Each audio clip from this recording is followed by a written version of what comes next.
Hello guys, আশা করছি সবাই খুব ভালো আছো। আমিও খুব ভালো আছি। তো দেখো, আমি মালেগাঁও থেকে কামাখ্যা মন্দির যাব বলে সিটি বাসে উঠে পড়েছি।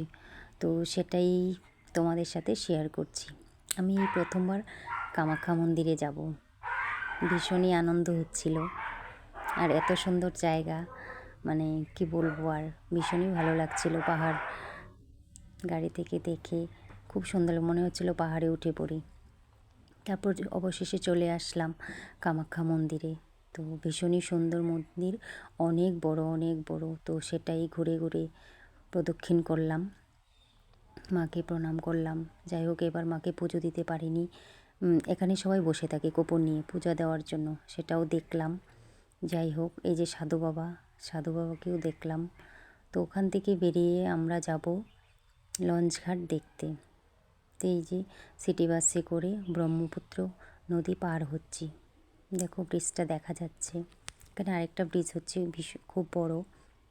তো এটা পার হলেই লঞ্চঘাট। এই সেই লঞ্চঘাট। এই লঞ্চে করেই মানুষ ওপার থেকে এপারে আসে, এপার থেকে ওপারে যায়। ভীষণ ভালো লেগেছে। টাটা, বাই বাই, সবাই ভালো।